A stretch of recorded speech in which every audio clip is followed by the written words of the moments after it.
Olá, tudo bem? Que a paz seja convosco.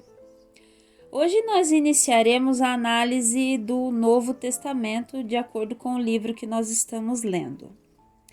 Mas antes, nós vamos fazer uma introdução explicativa sobre os evangelhos.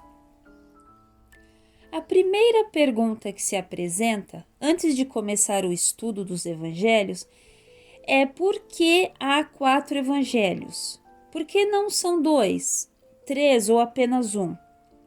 Bom, isso pode ser explicado facilmente pelo fato de ter havido, nos tempos apostólicos, 4 classes representativas do povo: judeus, romanos, gregos e um corpo tomado das 3 classes, a igreja.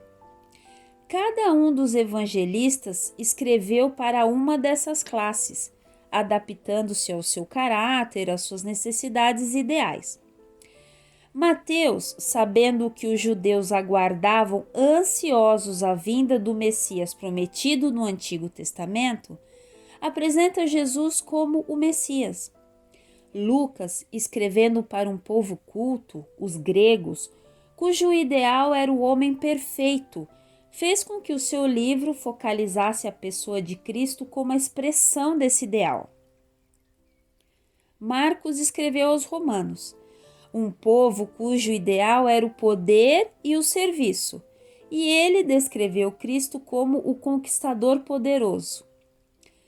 João tinha em mente as necessidades dos cristãos de todas as nações, e assim apresenta as verdades mais profundas do Evangelho, entre as quais mencionamos o ensino acerca da divindade de Cristo e do Espírito Santo.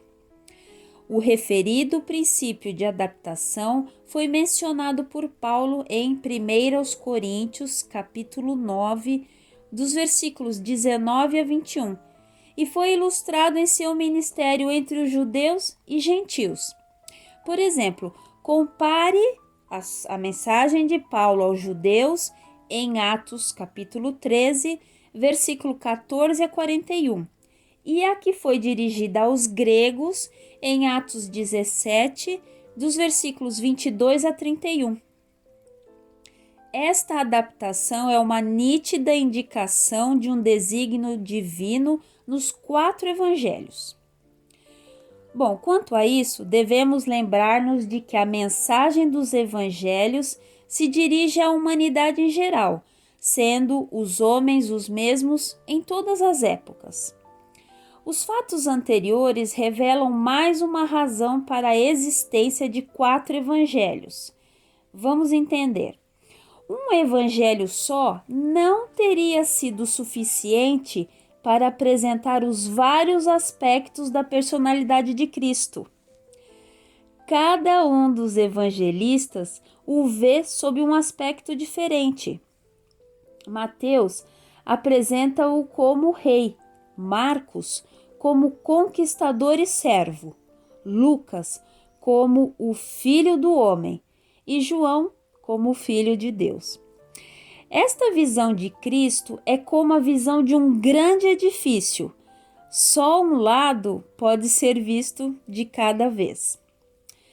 O fato de os evangelistas terem escrito os seus relatos sob diferentes pontos de vista explicará as diferenças entre eles, as suas omissões e adições, a sua aparente contradição ocasional e a sua falta de ordem cronológica. Os escritores não procuraram produzir uma biografia completa de Cristo, mas, levando em consideração as necessidades e o caráter do povo para qual escreviam, escolheram exatamente os acontecimentos e discursos que acentuavam a sua mensagem especial.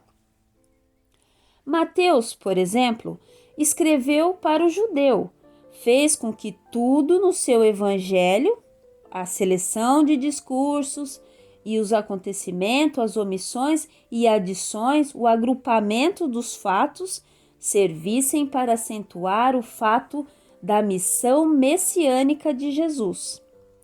Como uma ilustração da maneira em que cada evangelista acentua um aspecto particular da personalidade de Cristo, vejamos o seguinte: 4 escritores propõem-se a escrever a biografia de uma pessoa que tinha adquirido fama como estadista, soldado e autor.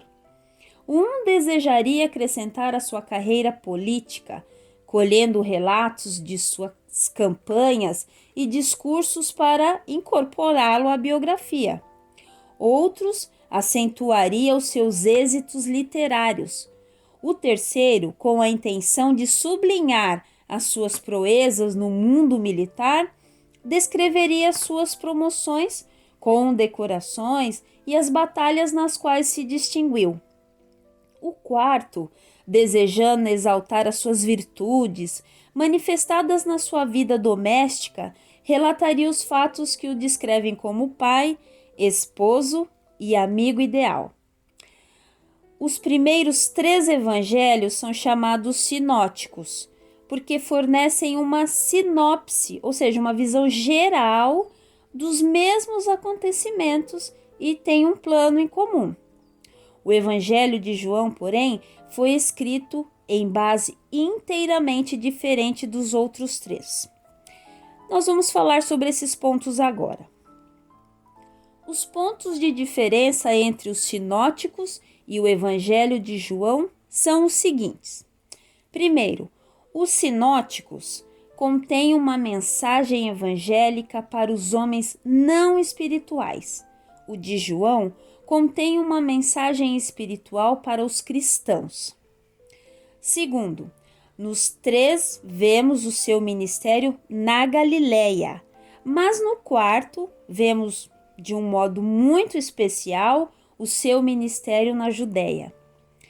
Nos 3, sobressai mais a sua vida pública, ao passo que no quarto é revelada a sua vida particular. Nos 3, impressiona a sua humanidade real e perfeita. No quarto, sua divindade impressionante e verdadeira.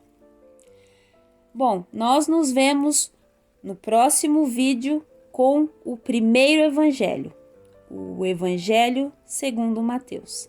Até lá, fiquem na paz.